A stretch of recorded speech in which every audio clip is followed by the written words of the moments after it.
ଅନେକ ଦିନ ପରେ ସେଦିନ ସୌମ୍ୟା ସହ ଭେଟ ବେଙ୍ଗଲୋର ଏୟାରପୋର୍ଟରେ। ଆପଣ ଏଠି? ସ୍ମୋକିଂ ଜୋନ୍ ଆଡ଼କୁ ବଢ଼ାଉଥିବା ପାଦଯୋଡ଼ାକୁ ଅଟକାଇ ଦେଇ ହଠାତ୍ ଚମକି ପଡ଼ି ପଛକୁ ଅନେଇଲି। ଏଠି ପୁଣି ମୋତେ ଆପଣ ବୋଲି କିଏ ସମ୍ବୋଧନ କରିପାରେ? ସତରେ କ'ଣ ମୋ ଜୀବନ ଉପନ୍ୟାସର ନାୟିକା ସୌମ୍ୟା ମୋ ପଛରେ? ଆରେ ସୌମ୍ୟା, ତୁମେ? ଏତକ କହିବା ଭିତରେ ମୁଁ ତୁମକୁ ପାଦରୁ ମୁଣ୍ଡ ଯାଏ ନିରୀକ୍ଷେଇ ଗଲି। ମହାରାଣୀ ପଦ୍ମିନୀ ପରି ତୁମେ ଦାଉ ଦାଉ ଜଳୁଥାଅ। ସିନ୍ଥିରେ ସିନ୍ଦୁର, ଗୋଡ଼ ମୁଦି, ରାଣୀହାର ଆଉ ପାଣିକାଚ ଖୁବ୍ ମାନୁଥିଲା ତୁମକୁ। ଯଦିଓ ବିବାହ ପରବର୍ତ୍ତୀ ଲକ୍ଷଣ ବାରି ହେଉଥିଲା, କିନ୍ତୁ ଆଦ୍ୟ ବର୍ଷାର ପାଟବୋହୂ ପରି ଲାଗୁଥିଲ ତୁମେ। ଅନେକ ଦିନ ପରେ ମୋତେ ଦେଖି ତୁମେ ହସୁଥିଲ ବା ହସି ପାରୁନଥିଲ କି ହସି ହସି କାନ୍ଦୁଥିଲ, ତାହା ବୁଝିବା ମୋ କଳ୍ପନାର ବାହାରେ ଥିଲା ସେତେବେଳେ। ସ୍ମୋକିଂ ଜୋନ୍ରେ ପଶି ସିଗାରେଟରେ ନିଆଁ ଦେଲିନି ତ ମୋତେ ଲାଗିଲା ମୋ ଜିଅନ୍ତା ଦେହରେ ନିଆଁ ଦେଇଛି। ତୁମେ ଚମକି ପଡ଼ିଲ ମୋ ସିଗାରେଟ୍ ଟଣା ଦେଖି। ହଁ, ତୁମେ ହିଁ ସେଇ କଲେଜ ଛକରେ ମୋଠୁ ସିଗାରେଟ୍ ନ ଟାଣିବାର ପ୍ରତିଶ୍ରୁତି ନେଇଯାଇଥିଲ। ମୁଁ ସ୍ମୋକିଂ ଜୋନ୍ରୁ ବାହାରିଲା ପରେ ତୁମେ ପଚାରିଲ, ସିଗାରେଟ୍ କ'ଣ ପାଇଁ ପୁଣି? ମୁଁ ଦୀର୍ଘଶ୍ୱାସଟିଏ ଛାଡ଼ି କହିଲି, ସବୁ ଭାଗ୍ୟ ସୌମ୍ୟା। ସିଗାରେଟ୍ ଟାଣିବା, କବି ହେବା, କବିତା ଲେଖିବା, ତୁମ ପରି ଝିଅଙ୍କୁ ପ୍ରେମ କରି ସାରା ଜୀବନ ହନ୍ତସନ୍ତ ହେବା, ସବୁ ଭାଗ୍ୟ। ଛାଡ଼ ସେ କଥା। ଆଉ ଏଠି ଏକା ଏକା? ତୁମ ସ୍ୱାମୀ?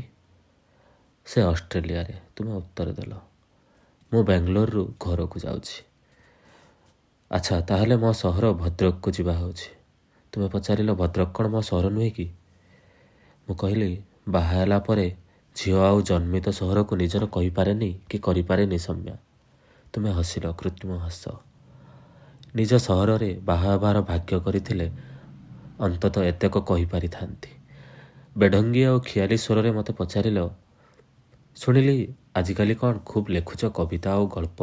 କବି ହେଇଗଲ ତାହେଲେ? ମୁଁ ହସିଲି ଠୋ ଠୋ। ସେ ହସ ଭିତରେ କାନ୍ଦୁଥିଲି କି କାନ୍ଦକୁ ଲୁଚାଇବା ପାଇଁ ହସୁଥିଲି ମୋର ମନେ ନାହିଁ ଅବଶ୍ୟ।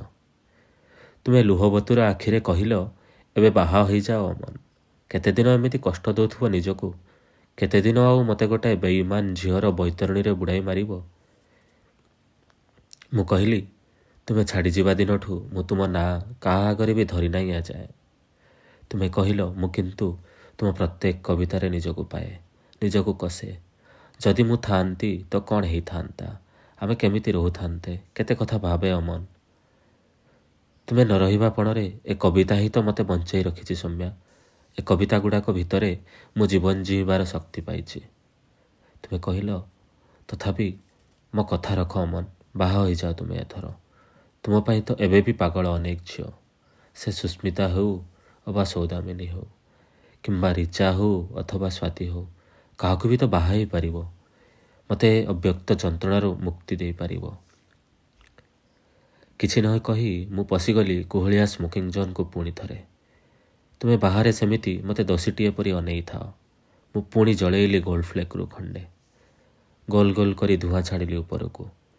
ତା ଭିତରେ ମନେ ପକାଇବାକୁ ଚେଷ୍ଟା କଲି ସେ ଝିଅମାନଙ୍କ ଚେହେରା ଯାହା ନାହା ତୁମେ ସବୁ କହିଗଲ।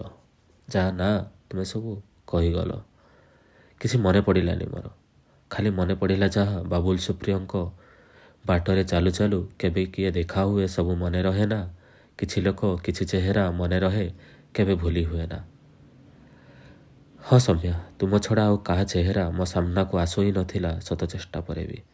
କେଡ଼େ ସୁନ୍ଦର ହୋଇଥାନ୍ତା ନା ଆମେ ଦିହେଁ ବସିଥାନ୍ତେ ଏକାନ୍ତରେ ଗୋଟାଏ ପୂର୍ଣ୍ଣମୀ ରାତିରେ। ଉପରେ ଯୋଛନାର ଜୁଆରକୁ ତଳେ ପ୍ରେମର ଜୁଆର ଲହଡ଼ି ଭାଙ୍ଗିଥାନ୍ତା।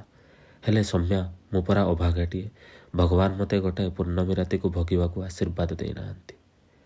ତୁମେ ମୋତେ ପଛ କରି ଆଉ କାହା ଭାଗ୍ୟରେ ପୂର୍ଣ୍ଣମୀର ଆଲୁଅ ଭରିଦେବାକୁ ଚାଲିଗଲା ପରେ ମୋ ଭାଗ୍ୟରେ କେବଳ ଅମାବାସ୍ୟାର ଅନ୍ଧାର। ମୋ ଭାଗ୍ୟରେ କେବଳ ଅମାବାସ୍ୟାର ଅନ୍ଧାର।